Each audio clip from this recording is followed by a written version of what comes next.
За Limitless with CEOs подкастын маань анхны зочноор оролцож байгаад маш их баярлалаа. За тэгээд энэ одоо видео тэ подкаст маань болохоор 3 хэсгээс бүрдэх юм байгаамаа Бацаргоо. Би чамаас 3 асуулт асууна. За энэ 3 асуултыг болохоор би ерөөсөө олон нийтээс одоо судалгаа хийж байгаа тавсан байгаа. За тэгээд миний ингээд листэнд бас хоёр дахь хэсэг нь болохоор надад ингээд бас 13 асуулт би ингээд өөр хүмүүсээс ингээд цуглуулсан. За тэгээд тэр 13 одоо асуултаас болохоор би чамайг надад ингээд нэг 2 номер одоо тэ 1-ээс 13 дэх тооноос сонгоод тэгээд тэр тоонд нь байгаа асуултыг нь асуугаад ингээд хоёлоо ярилцаад тэгээд хамгийн подкастынхаа ерөнхийдөө сүүлийн хэсэгт нь болохоор би Бацаргоос манай дараагийн дугаарт ямар хүн оруулах вэ гэдэг тэр хүний нэрийг нь аваад тэгээд мөн Бацарг тэр хүнээс ямар асуулт асуумаар байна гэдэг тэр асуултыг нь аваад ингээд дуусгах байгаамаа. За хоёлоо шууд ингээд эхний хэсэг рүүгээ орох уу? За хамгийн түрүүлээд Бацарыг маань одоо энэ подкастыг маань сонсох энэ бичлэгийг маань үзэх хүмүүст өөрийгөө танилцуулаад за тэгээд ямар компанид ажилладаг, хизээнээс CEO нь болсон, за тэгээд хамгийн сүүлийн үед яг юун дээр нь ажиллаж байна гэдэг мэдээллийг өгч болох уу? За намайг Бацарыг гэдэг би энд эдийн засгийн мэргэжилтэй. Тэгээд одоо бол Mandal Asset Management гэдэг хөрөнгө оруулалтын менежментийн компани CEO-оор ажиллаж байгаа. Манай компани бол яг хүмүүсийн яг хөв хүний хөрөнгө оруулалтын менежментийг хийж өгдөг, хөрөнгө оруулалтын сангаар дамжуулж тэ. Тэгээд одоогоор 300 орчим тэрбум төгрөг хөрөнгөний зах зээл дээр 70 гаруй мянган хөрөнгө оруулагчтай бас удирдаад явж байна. Тэгэхээр яг хөрөнгөний зах зээл Монголд хөгжиж байгаа ч гэсэн одоо жижиг банкны хэмжээний бид нэр үйл ажиллагааны операшн аваад дотроо ер нь бол явж байна. Тэгэл өдөр тутмын одоо бизнесийн асуудалтай тэгэл явж байна да. Одоо ч гэсэн яг уулзалтаас гарч ирчээл өөртөө чи яриа өрнүүлж байна. Үнэхээр тийм завгүй байх хугацаанд ямар ч лсэн бид надтай ярилцаад энэ одоо бичлэгийг үзэх хүмүүст бас хэрэгтэй мэдээлэл өгөхөөр цаг зарцуулж байгаад нь маш их баяртай байна Бацаргоо. За тэгээд хоёр дахь асуулт нь болохоор ерөнхийдөө одоо ингээд Бацарг маань ингээд те хүмүүсийг удирдаад ингээд явж байхад те мэдээж хэрэг хэцүү одоо нөхцөл байдал тохиолдсон те яг энэ үед хэрхэн яаж баг хамт олноо ингээд зөв чиглүүлээд тэр хэцүү мөчийг даван туулдаг вэ гэж асуумаар байна.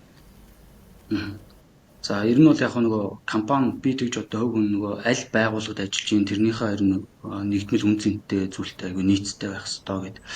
Тэгээ би нөгөө Мандалд одоо сүүлийн 7-8 жил ингээд ажиллаж байна л да. Тэгээд эндээс бол Мандлын гол өрөө бол Иргэн Баян бол Монгол Баян гэдэг юм өрөөтэй.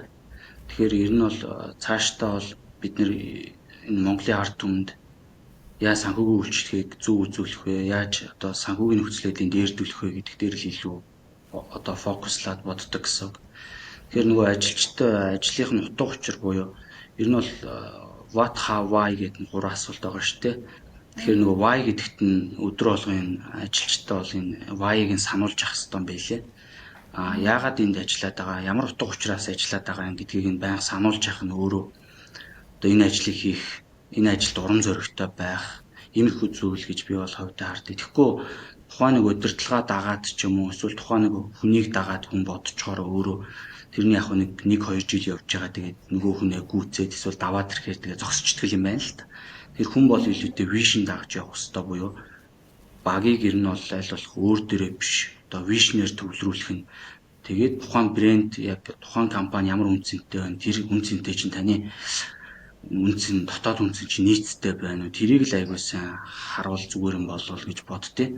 Тэгэхээр яг өнөөдөр одоо гол зүйл бол нийтдээ 50000 хүн нийт хадгаламжийн бараг 79-ээс 80% бүрдүүлж байна.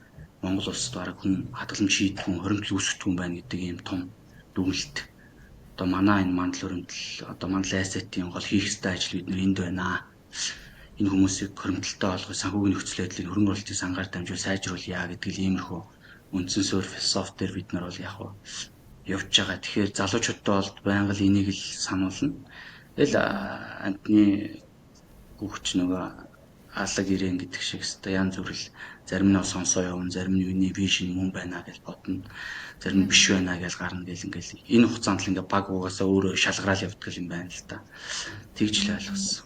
яг өөрийнхөө одоо карьертаа тэ амьдралдаа авч байсан хамгийн одоо үнэтэй зөвлөгөө нь ямар зөвлөгөө байсан бэ? Тэгээд Бацүрэг маань өөрөө бас why гэж асуух дуртай гэсэн шүү дээ, тэ. Тэгээ яагаад энэ одоо зөвлөгөөг ингээд яг үн цэнтэй гэж бодсон бэ гэж асуумаар.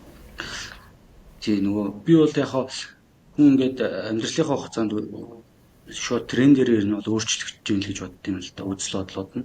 Тэгэхээр тэр өөрчлөлтийг ингээд чинь трендийг нэг юм өсөж өгдөг хэд хэдэн хүмүүс, тэр ямар ч хүмүүс байж болох юм байл л дээ.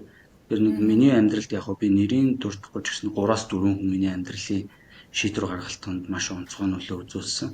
Тэгээд тэр нь болохоор ер нь бол яг амьдралын шийдвэр гаргахын эцэгтэй үед бол ажлын санал тавьдаг ч юм уу, эсвэл одоо боломж олгодог ч юм уу, эсвэл тэр нь л бол одоо ментор хүмүүс ер нь боломж олгодог. Тэр зүйлүүдийг би зөв цагтаа зөв үедээ аваад тэгээд тэрийг өөртөө шингээж авсны үр нөлөөгөөр ер нь бол одоо амьдралд маань ингээд маш том эрг өөрчлөлтүүд бий болгосон юм байна да гэж бодсон. Гагцгүй тэр боломжийг бол хүн бол зүгээр өөрөө очиж иж л одоо ингэж олж авт юм байлээ. Тэгэхгүй бол одоо би ингээ ичээд ч юм уу, айгаад ч юм уу, эсвэл бэрхшээгээд ч юм уу хойш суугаад тэгчих юм бол тэр боломж бол олдохгүй. Тэгэхээр тэр боломжийг аль болох өөрөө үүсгэх ёстой. Үүсэх боломжийг үүсгэх ёстой. Тэгээд үүсэх мэгц одоо тэр нөлөө болгоосаа хүссэн хүсээгүй амьдрал дээр шийдвэр нь гарч ирд юм байна л гэж бодсон шүү дээ. Яг хамгийн нэг жишээ нь болохоор одоо манай би дараагийн подкаст дээр нэг хүн орох хэрэгтэй баг тий. Тэгээд энэ 5 богд капиталын мөнх эрдэнгээ захирал байгаа. Мөнх эрдэн битээр бол оюутан байхын л найзууд анх төгсөөд бас нэг компанид ажиллаж ялаа. Тэгээд мөнх эрдэн бас одоо 2018 онд би чинь магистр хийчээд буцаж яхад намайг анх голомт дээр санал тавьж ирсэн. Одоо ажлын байрыг чинь энэ дээр ингээд ийм туршлагатай хүн ирж байгаа гэд чи нэг сонирхож байна уу гэд те.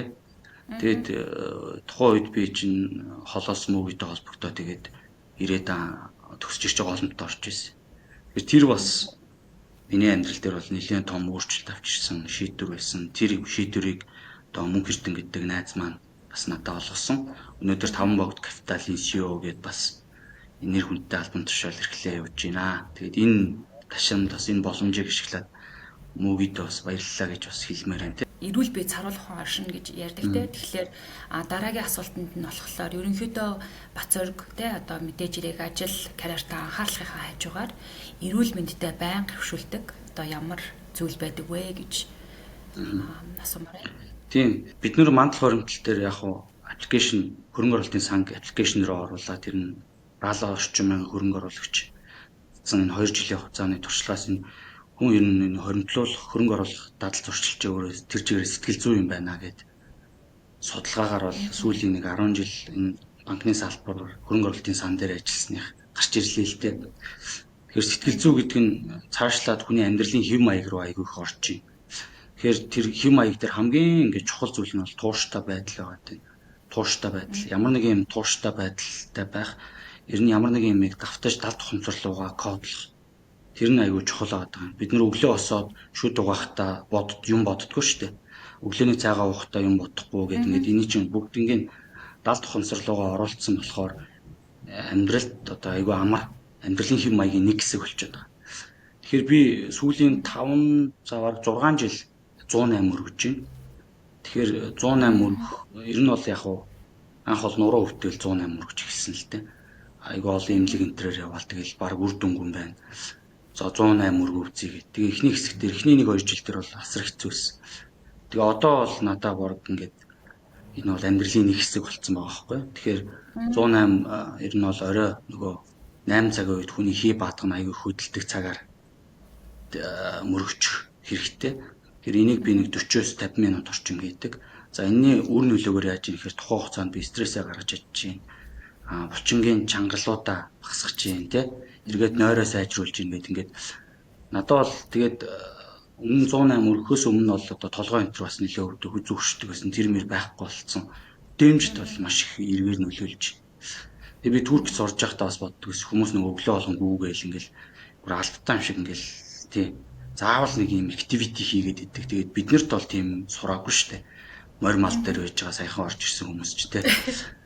Тий тэгэхээр Энийг яг хэвшүүлсэн маань бас миний бүтээмж дээр бол нэлээд том өөрчлөлт авчирсан болоо гэж би бол бодож байна. Тэгээд одоо бол нэг дадал болцсон учраас энийгээ тэгээд одоо өвгөн болтлоо Хиймээр. хэрэгжүүлээ явна да.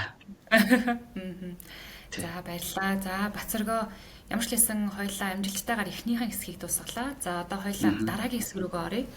За Бацарг маань одоо надад одоо би өмнө хэлсэн надад 1-ээс 13 хүртэл асуултууд байгаа. Тэгэхээр одоо чи 1-ээс 13 доторх хамгийн дуртай тоогоо надад хэлэх юм бол би тэр тооны хажууд байгаа асуултын чамаас асуугаад явъя. За эхнийх нь 7. За хэрвээ Бацарг маань тэ санхүүч гэсэн энэ мэргэжлийг эзэмшээгүй байсан бол одоо яг өөр ямар ажил хийгээд явж байгаа байсан бол? За санхүүч гэдэг энэ ажлыг аваагүй бол би нөгөө урлаг талдаа байх магадaltaй. Ер нь багадаа нэлээд дуулж барьдаг, тэгээд зураг энтер зурдаг, тэгээд нэг юм сэтгэл хөдлөл аягүй тийм өндөртөө. Тэ. Тэгээд тэр дуу муундаач гэсэн нэлээд дуртай тийм хүүхэд байсан. Тэгэхээр тэр чигээ илүүтэй дагаа явах байсан болоо л гэж бодож байна. Гэхдээ бас амжилттай дуучин болох хэсэгт бол эргэлзэж байна л та. Өөр ямар тоо сонгомоор байна? 1-ээс 13 дотор. 9 гэдэг та. Зэг сонгоо те. За Бацарг маань өглөөгөө хэрхий эхлүүлдэг вэ? Янз бүрийн альва зүйл төр нөгөө дадал гэдгийг бүрдүүлэх хэрэгтэй гэж би өмнө ярьжсэн тий. Тэгэхээр миний туршлагаар бол яг тэрийг тавтах хэрэгтэй. Тэгэхээр өглөө босоод мэдээж бүлээн усыг бол тогтмол уудаг. Тэгээд бүлээн ус уугаад тэрний дараа за тодорхой хэмжээгээр шүд энтрээ угаасныхаа дараа 10-аас 15 минут бас 108 мөргөн. Тэгжээж нөгөө биеийнхээ чилээгөөс нэлээд гаргаж авдаг. Тэрнийхээ дараа өглөөний цайгаа уугаад тэгээд ерөнхийдөө өглөөний цай ууж байхдаа нөгөө томоохон одоо дэлхийн янз бүрийн мэдээ юу болчих вэ? Яач вэ? Сорсуудаа бас ингээд богино хугацаанд шүүж үзнэ. Тэгээд тэрийгээ сонсчоо. Тэгэл ер нь тэр бол хувцалж явах хүртэлх процесс болно л та. Яг гарах хүртэлх. Тэр үед нэг 20-30 минут орчим тийм янз бүрийн өөрчлөлтүүдийг сонсчвол тэгэл ерөнхийдөө ажил руугаа алхандаа. Тэгэхээр өглөө бол минийх байнга л ерэн тийм давтамжтай эхэлдэг. За сая нөгөө мэдээ сонсдог гэсэн штэ тий. Ерөнхийдөө подкаст сонсож гин үү эсвэл ямар одоо вебсайт юунаас одоо тэр мэдээллүүдээ авч байна? Бидний нөгөө хөрөнгө оруулалтын сан удирддаг гэдэг утгаараа бас нөгөө монголчин өөрөө нэлийн эрсдэлтэй эдийн засгт орно тий. Тэр үүднээс одоо олон улс төр юу болж байгааг доллар яах чаа, хүү яах чаа байн бодож байгаа болохгүй ч. Тийм учраас Bloomberg нэлийн сонсож байна. Economist бас нэлийн сонсож байна тий. Economist-ийн бол нэг юм 5 ширхэг видеото тухайн өдрийн ч юм уу онцлог зүйлүүдийг бас ингээд богино хугацаанд өгчдөг. Тэгээд Bloomberg, Economist гээд за тэгээ YouTube бас нөгөө сувгуудын их хвчлэн дагчдیں۔ Тэгээл тэндээсээ ингээл лайв хэлбэрээр үздэг ч юм уу тэгээд үзэж явждаг. Зарим source-ыг нь болохоор илүүтэй JP Morgan ч юм уу, Goldman Sachs, эсвэл BlackRock гэдэг ингээд томоохон компаниудын CEO, chairman-ууд дандаа энэ тэнд яриа өгсөн байж идэг. Тэгээд энэ тентгийн конференц энтер дээр. За тэгэхээр тэдний яриануудыг бас нэлээд их сонсдог. Бид нар чинь нөгөө бизнес хаашаа чиглэж байгааг, яах гэж байгааг, ийх гэж байгааг нэлээд тодорхой. Ер нь маш деталь сонсвол их юм ойлгоно л гэж би боддیں۔ Тэгээд яг сонсоос урчгаар бас сүулдэ энэ хүнийг иймэрхүү юм ярьдаг та гэд баримжаатай болчоор ойлгоход илүү амар байд юм болол гэж бодсон шүү дээ. Ойлголоо. За манай одоо нөгөө нэг асуултаа тоогоор сонгодог хэсэг маань дууслаа. За тэгээ Бацарг маань болохоор ерөнхийдөө бол 3 дугаар хэсэг дээр ойр хүнээ хэлчихсэн байгаа. За мөнхөртнийг бол би бас мэддэг. Тэгэхээр Бацарг мөнхөртнээс ингээд асуугаарай гэсэн асуулт надаар дамжуулаад асуулгах зүйл байгаа юу? Тэгэхээр нөгөө мөөгийн битэр бол тодорхой хугацаанд ингээд хамт ажиллаж байсан, бинээ мэдэх. Тэгээд энэ салбар ч гэсэн одоо хөрөнгөний зах зээлийг хөгжүүлэх гэдэг адилхан явж байгаа. Тэтгэврийн аврыгийн хөдөлгөөн дээр бас битэр хамтраал явж лээлаа гэл ингээл зөндөөл юмнууд байна л та. Тэгэхээр нөгөө манай мөөгийн нэг ганц одоо том миний мэдэх давуу тал бол тууштай байдал тий. Тэгээд энэ тууштай байдлын эрч хүчийг хаанаас авч ийна тий. Хүн чинь заримдаа унан босон сэргэн тий янз бүр. Тэгэхээр манай хүн ер нь ямар ч нөхцөлд амар тууштай байдаг хөөх. Тэгэхээр тэр тууштай байдлыг хаанаас нөхөж авч ийна гэдгийг бас сонирхол их надад бол их сонирхолтой санагдсан. Тий. Энэ асуултыг заавал асуун. За тэгээд өнөөдөр цаг гаргаж надтай одоо ярилцсан Бацүрэгт маш их баярлалаа. Тэгээд яг нөгөө ярианыхын дундаас нь надад бол нөгөө ажилчдынхын тэр нөгөө үн цэнээ өөртөө ойлгоод тэгээд тэр ажилчдын үн цэнээ тэр компани үн цэнтэй уялдчиж хүн бас илүү бүтээлчтэй одоо ямар ч хүнд хэцүү цаг зүйлийг давж гардаг гэдэг яг энэ хэсэг бол надад бүр маш их таалагдлаа. Тэгээд маш их баярлалаа.